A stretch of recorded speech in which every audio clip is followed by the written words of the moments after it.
بسم الله الرحمن الرحيم.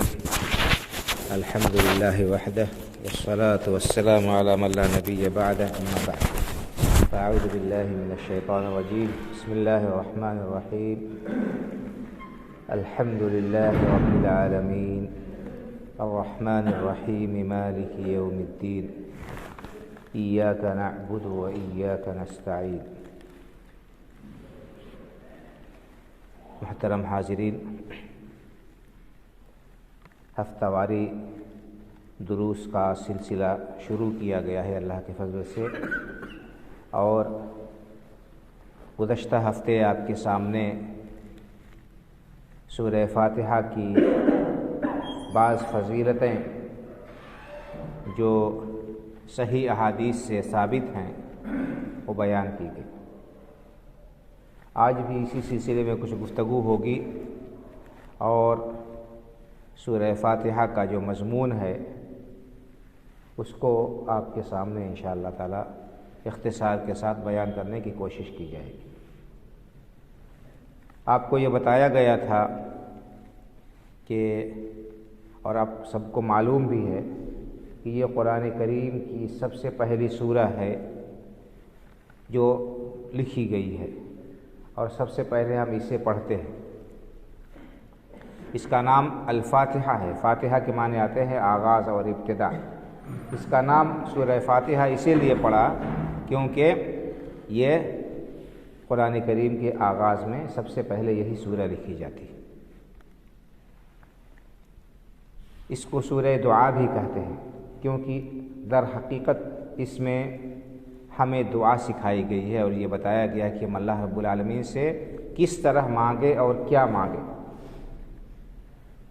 آپ قرآن کریم پڑھیں گے، کھولیں گے تو آپ کو معلوم ہوگا سب سے پہلے لکھا ہے سورۃ الفاتحہ کہ مکیہ، سورہ فاتحہ مکی سورہ ہے۔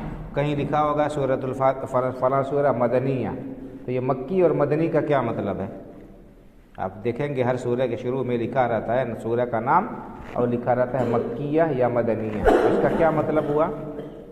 اس کا مطلب جس سورہ کے سامنے لکھا ہوتا ہے مکیہ، اس کا مطلب یہ ہوا کہ یہ نبی کریم صلی اللہ علیہ وسلم کے اوپر نازل ہوئی ہجرت سے پہلے پہلے۔ اللہ کے رسول صلی اللہ علیہ وسلم کو 40 سال کی عمر میں نبوت سے نوازا گیا، سرفراز کیا گیا۔ اس کے بعد مزید 23 سال آپ حیات رہے، 13 سال مکہ مکرمہ میں رہے۔ اس کے بعد ہجرت کر کے مدینہ منورہ تشریف لے گئے، اور وہاں پر 10 سال آپ رہے۔ کل 23 سال نبی بنائے جانے کے بعد آپ اس دنیا میں حیات رہے، زندہ رہے۔ تو اس 13 سال کی مدت میں ہجرت سے پہلے پہلے جو سورہ نازل ہوئی، جو آیت نازل ہوئی، اس کو کہتے ہیں مکی، یعنی عہد مکی میں، زمانے مکی میں یہ آیت اور یہ سورہ نازل ہوئی۔ چاہے وہ جہاں کہیں بھی نازل ہوئی، ضروری نہیں کہ مکہ شہر کے اندر ہی نازل ہوئی، بلکہ اس کے باہر کہیں، مثلا آپ طائف گئے ہوں، طائف میں نازل ہوئی ہو، کہیں اور مکے کے باہر آپ گئے ہوں، وہاں نازل ہوئی ہو۔ بہرحال 13 سال کے اندر ہجرت سے پہلے پہلے جو صورتیں اور آیتیں نازل ہوئیں ان کو مکی کہا جاتا ہے، اور ہجرت کے بعد آپ کی وفات تک جو صورتیں، جو آیتیں نازل ہوئیں ان کو مدنی کہا جاتا ہے، اگرچہ مکے ہی میں کیوں نہ نازل ہوئی۔ مثال کے طور پر آپ سب لوگ جانتے ہیں کہ آیت کریمہ الیوم اکملت لکم دینکم واتممت علیکم نعمتی ورضیت لکم الاسلام دینہ، یہ مکہ میں عرفات کے میدان میں نازل ہوئی، جب اللہ کے رسول صلی اللہ علیہ وسلم ہجرت کرنے جو ہے حج کرنے کے لیے تشریف لائے تھے سن 10 ہجری میں۔ پھر بھی اس کو مدنی آیت کہا گیا، کیوں؟ اس لیے کہ عہد مدنی میں نازل ہوئی۔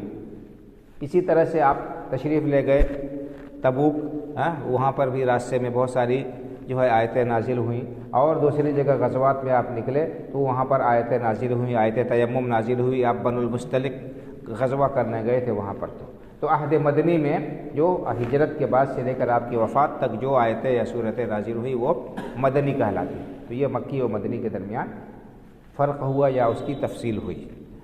اس کے بعد سورہ فاتحہ ترتیب میں پہلی ہے، یعنی لکھنے کے اعتبار سے اور پڑھنے کے اعتبار سے، لیکن نزول کے اعتبار سے یہ 5ویں سورہ ہے۔ سب سے پہلے جو سورہ نازل ہوئی تھی وہ اقرأ بسم ربک، 5 آیتیں تھیں۔ اس کے بعد یا ایھا المزمل نازل ہوئی۔ یہ 5ویں سورہ ہے جو نازل ہوئی سورہ فاتحہ، اور یہ سب سے پہلی سورہ ہے قرآن کی جو پوری ایک بار میں اتری۔ پوری ایک بار میں یہ سورہ نازل ہوئی الحمدللہ رب العالمین، سورہ فاتحہ جس کو ہم کہتے ہیں۔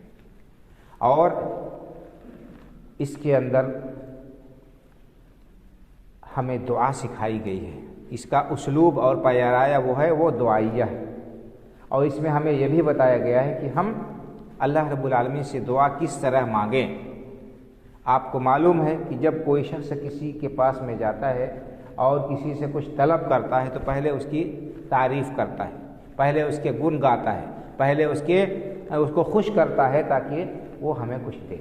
تو اللہ رب العالمین سے ہم مانگ رہے ہیں، سب سے اہم چیز مانگ رہے ہیں، تو اللہ نے ہمیں سکھایا کہ ہم کیسے اللہ رب العالمین کی پہلے تعریف کریں تاکہ اللہ رب العالمین کے ہم توجہ کے مستحق ہو سکیں۔ تو سب سے پہلی آیت آپ کو جو ہے بسم اللہ الرحمن الرحیم کے بعد ہے الحمدللہ رب العالمین۔ ہر قسم کی تعریف اللہ کے لیے جو ساری کائنات کا رب ہے، سب کو پالنے والا ہے۔ حمد کہتے ہیں کسی کی خوبی پر اس کی تعریف کرنا، تو اللہ رب العالمین کے اندر ہر قسم کی خوبیاں ہیں، جتنے بھی کمالات ہیں جن کا تصور ہم سب کر سکتے ہیں وہ سب اللہ رب العالمین کے ہاں پائے جاتے ہیں۔ اور اللہ رب العالمین ہر قسم کے حمد و ثنا کا کیوں مستحق ہے؟ کیونکہ وہ رب العالمین ہے، پوری کائنات کا تمام عالم کو پالنے والا ہے۔ رب کے معنی آتے ہیں پرورش کرنے والا، پالنے والا، ضروریات کو فراہم کرنے والا۔ تو اس میں اللہ رب العالمین کے پورے انسانیت ہی نہیں، کتنے عالم ہیں ہمیں پتہ نہیں۔ انسان ایک عالم ہے، جن ایک عالم ہے، فرشتے ایک عالم ہے، اور اسی طرح سے دوسری جو مخلوقات ہیں، ہر مخلوق ایک عالم ہے۔ پھر یہ لوگ جو ابھی موجود ہیں ختم ہو جائیں گے، دوسرے لوگ پیدا ہوں گے، وہ دوسرے عالم ہوں گے۔ اس لیے اللہ رب العالمین کا عالمین، اولین و آخرین، اور تمام مخلوقات کو پالنے والا ہے، تمام مخلوقات کی تمام حاجتوں اور ضرورتوں کا سوال کرنے کو پورا کرنے والا ہے۔ رب کے معنی آتے ہیں پرورش کرنے والا، پالنے والا، تدبیر کرنے والا ہے، مالک اور متصرف۔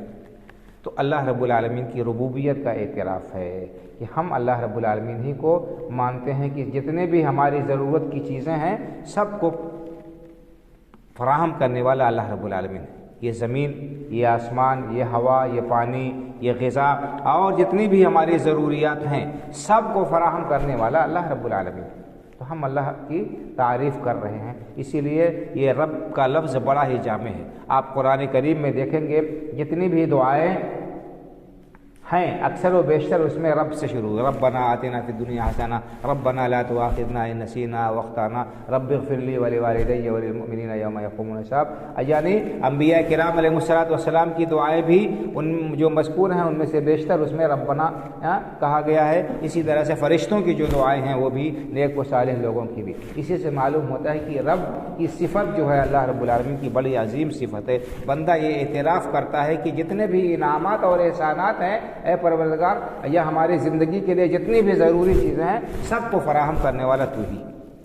اسی طرح سے رب العالمین کہہ کر اللہ رب العالمین نے یہ بات بھی ہم بتائی ہے کہ وہ کسی خاص علاقے کا، کسی خاص رنگ اور نسل کا، کسی خاص طبقے کے لوگوں کا رب نہیں ہے۔ آپ دنیا کی تاریخ پڑھیں گے تو آپ کو معلوم ہوگا کہ الگ الگ قوموں نے اپنے معبود کا جو تصور قائم کیا تھا وہ یہ کہ ان کا صرف مخصوص وہ رب پروردگار ہے، کسی دوسرے کے لیے کوئی چیز اس کے یہاں نہیں ہے۔ یہودیوں نے اپنے رب کا نام یہوہ رکھا تھا، یہوہ یعنی جو یہود کا رب ہے، اور وہ سمجھتے تھے کہ صرف یہود ہی اس لائق ہیں کہ وہ ان کے اوپر انعام و اکرام کرے۔ اسی لیے وہ کہتے تھے نحن ابناء اللہ و احباؤہ، ہم اللہ کے چہیتے ہیں، ہم اللہ کے محبوب ہیں، ہم اللہ کے بیٹے ہیں۔ تو انہوں نے ایسے معبود کا تصور کیا تھا جس کی ساری عنایتیں، ساری مہربانیاں، ساری نوازشیں صرف قوم یہود کے ساتھ۔ اسی طرح سے اور دوسری قومیں جو ہیں سب کا دیوتا، سب کا معبود ایک مخصوص ہے جو صرف انہی کے ساتھ ہر قسم کی بھلائی چاہتا ہے، باقی دوسروں کا وہ دشمن ہے، وہ جس حساب سے وہ تصور کرتے ہیں۔ المہم اللہ رب العالمین نے کہا نہیں، اللہ رب العالمین کی ربوبیت پوری کائنات اور تمام مخلوقات کے لیے ہے، وہ کسی خاص طبقے کا، کسی خاص علاقے کا، کسی خاص رنگ اور نسل کا رب نہیں ہے، رب العالمین ہے۔ تو ہمیں یہ تعریف سکھائی گئی کہ ہم سب سے پہلے اللہ رب العالمین کی حمد و ثنا کریں اور کہیں کہ ہر قسم کی خوبیوں، ہر قسم کی تعریفات کا مستحق اللہ رب العالمین۔ اور وہ کون ہے؟ الرحمن الرحیم، جو بہت ہی مہربان ہے، انتہائی رحم کرنے والا ہے۔ رحمان اور رحیم ہے وہ، رب ہونے کے ساتھ ساتھ اس کے اندر رحمت کی صفت پائی جاتی ہے، ایسی رحمت کی صفت کہ وہ اپنے دشمنوں کو بھی نوازتا ہے، ان کو بھی محروم نہیں کرتا ہے۔ اس کی رحمت عام ہے اور ہر جو ہے اس کے دوست اور دشمن کا مطلب جو اس کے نافرمان ہیں، جو اس کے مخالف ہیں، جو اس کے جو ہے اس کا انکار کرنے والے ہیں، وہ اپنی رحمت سے ان کو بھی روزی دیتا ہے، ان کی ضروریات کا سامان فراہم کرتا ہے۔ تو رحمان اور رحیم دونوں رحمت سے مشتق ہیں۔ دو لفظ کیوں لائے علماء نے بیان کیا ہے، یہ سب علمی باتیں ہیں لیکن آپ کے سامنے بھی رکھ دینا چاہتا ہوں۔ کہا کہ رحمان اس لیے کہا کیونکہ رحمان ایسی ذات ہے جو جس کے اندر رحمت عام ہے، جس کی اس دنیا میں ہر ایک اس کی اس رحمت سے مستفید ہو رہا ہے، اور رحیم یعنی دنیا آخرت میں وہ خاص اپنے مومن بندوں کے اوپر رحم کرے گا۔ تو رحمان الدنیا و رحیم الآخرہ، اللہ رب العالمین کی رحمت دنیا میں تمام لوگوں کے لیے ہے، اور رحیم ہوگا وہ اہل ایمان کے اوپر، یعنی آخرت میں کہ ان کو اوپر ان کو جنت کی نعمتوں سے مالا مال اور محظوظ کرے گا۔ تو بہرحال اس طرح سے اللہ رب العالمین کی تعریف کی جا رہی ہے، اللہ رب العالمین کی حمد و ثنا بیان کی جا رہی ہے۔ پھر اللہ رب العالمین نے فرمایا کہ مالک یوم الدین، اللہ رب العالمین رب ہے، پالنے والا ہے، تمام ضروریات کو فراہم کرنے والا ہے، اس کی رحمت عام ہے، ہر ایک کے اوپر برس رہی ہے، شب و روز اس کی رحمت کے سائے تلے ہم جی رہے ہیں۔ اگر ایک لمحے کے لیے بھی اس کی رحمت ہم سے روٹ جائے تو ہمارا جینا دوبھر ہو جائے۔ تو صرف اس کی رحمت پر بھروسہ نہ کرو اور سرکش نہ ہو جا کہ ہمیں دے ہی رہا ہے، نواز ہی رہا ہے، یہ جان لو کہ رحمت کے ساتھ ساتھ اس کے اندر حساب بھی وہ لے گا اور تمہارے کرتوتوں کا بدلہ بھی لے گا۔ مالک یوم الدین، وہ ایسا ہے، ایسی عظیم ہستی ہے جو قیامت کے دن کا جزا اور بدلے کے دن کا بھی مالک ہے۔ تو اس کی رحمتوں سے مستفید ہونے کے ساتھ ساتھ ضروری ہے کہ ہم اس کے پکڑ اور حساب سے بھی ہم ڈرتے رہیں اور اس دن کے لیے بھی تیاری کرتے رہیں۔ تو اس میں اللہ رب العالمین کی ربوبیت کا بھی تذکرہ ہے اور اس کی صفات عالیہ کا بیان ہے اور قیامت کا بھی تذکرہ ہے کہ قیامت سے انسان کو غافل نہیں رہنا چاہیے، قیامت سے انسان کو جو ہے اس کی تیاری سے غافل نہیں رہنا چاہیے، صرف اللہ کی رحمت پر بھروسہ کر کے بیٹھ نہ جائے۔ شاعر نے بھی ایک بات کہی ہے بڑے اچھے انداز میں، کہا ہے کہ غافل غضب سے ہو کے کرم پر نہ رکھ نگاہ، غافل غضب سے ہو کے کرم پر نہ رکھ نگاہ، پر ہے شرار برق سے دامن صحاب کا۔ مثال دے کر کہا کہ دیکھیے بادل جو آتا ہے جس میں بارش ہوتی ہے، یہ بارش لوگوں کے لیے نفع بخش ہوتی ہے، لیکن اسی بادل میں جس میں بارش ہوتی ہے، پانی ہوتا ہے، نفع بخش ہوتا ہے، اسی بادل میں بجلی بھی پوشیدہ ہوتی ہے، اسی میں بجلی بھی پوشیدہ ہوتی ہے، اور جب بجلی گر جاتی ہے کسی کے اوپر تو وہ جل جاتا ہے، وہ خاک ہو جاتا ہے، وہ ہلاک و برباد ہو جاتا ہے۔ تو اس طرح سے صرف اللہ کی رحمت پر نگاہ نہ رکھو بلکہ اس کے غضب اور اس کے پکڑ سے بھی ڈرتے رہو، بچتے رہو۔ تو مالک یوم الدین کہہ کر اللہ رب العالمین نے اس بات کی طرف توجہ دلائی ہے کہ ہم آخرت کا تصور ذہن میں رکھتے ہوئے اور اس کے لیے تیاری کریں، اس کی نافرمانی سے بچیں۔ یہ 3 آیتیں ہیں، حدیث میں آتا ہے، صحیح مسلم کی شریف کی حدیث ہے کہ اللہ کے رسول صلی اللہ علیہ وسلم نے فرمایا کہ اللہ تعالیٰ کا ارشاد ہے کہ میں نے نماز کو، اس کو نماز صلاۃ قرار دیا اللہ رب العالمین نے سورہ فاتحہ کو، اس کو صلاۃ کہا، صلاۃ کو میں نے کیا ہے 2 حصوں میں بانٹ دیا ہے، 2 حصوں میں بانٹ دیا ہے۔ اسی لیے علماء نے استدلال کیا ہے کہ سورہ فاتحہ پڑھنا یہ نماز کا ضروری رکن ہے، اس کے بغیر نماز ہی نہیں ہوگی، کیونکہ اللہ کے رسول صلی اللہ علیہ وسلم نے اس کو صلاۃ کہا ہے سورہ فاتحہ کو، اسی کے بغیر نماز ہی نہیں ہوگی۔ تو بہرحال کہا اللہ تعالیٰ نے فرمایا کہ میں نے صلاۃ کو، سورہ فاتحہ کو 2 حصوں میں بانٹ دیا ہے۔ جب بندہ کہتا ہے الحمدللہ رب العالمین تو اللہ تعالیٰ فرماتا ہے کہ حمدنی عبدی، میرے بندے نے میری حمد کی، میری تعریف کی۔ جب بندہ کہتا ہے الرحمن الرحیم تو اللہ تعالیٰ فرماتا ہے کہ اثنا علی عبدی، میرے بندے نے میری ثنا کی، میری تعریف کی۔ جب بندہ کہتا ہے مالک یوم الدین تو اللہ تعالیٰ کہتا ہے مجدنی عبدی، میرے بندے نے میری تمجید اور میری بزرگی بیان کی۔ اس کے بعد جب کہتا ہے ایاک نعبد و ایاک نستعین، اے اللہ ہم تیری ہی عبادت کرتے ہیں اور تجھی سے مدد طلب کرتے ہیں، تو کہا کہ یہ آیت میرے اور میرے بندے کے درمیان آدھی آدھی ہے۔ عبادت خالص اللہ کی ہم کریں گے، توحید کا اقرار اور اعتراف ہے کہ اللہ عبادت کی ہر قسم صرف اور صرف تیرے لیے مخصوص کرتے ہیں، تیرے علاوہ کسی اور کے لیے ہم عبادت کا کوئی بھی کام روا و جائز نہیں سمجھتے، نہ اس کو ہم انجام دیتے ہیں۔ تو یہ اللہ رب العالمین کا کے لیے ہے، اس کا حق ہے جو اس کو ملنا چاہیے۔ وَإِيَّاكَ نَسْتَعِينُ، جب ہم تجھ سے فریاد کرتے ہیں کہ اللہ تعالیٰ تجھی سے مدد طلب کرتے ہیں اپنے تمام مسائل میں۔ تو بندہ کہتا ہے، اللہ تعالیٰ فرماتا ہے کہ ھذا لعبدی ولعبدی ما سأل، یہ میرے بندے کے لیے ہے، میرا بندہ مانگتا ہے مجھ سے، جو مانگے گا میں اسے دوں گا۔ تو یہاں تک آدھی اللہ رب العالمین کے لیے ہو گئی، آدھی اس کے بعد جو ہے وہ بندے کے لیے۔ ایاک نعبد و ایاک نستعین، سب سے اہم سوال کیا ہے؟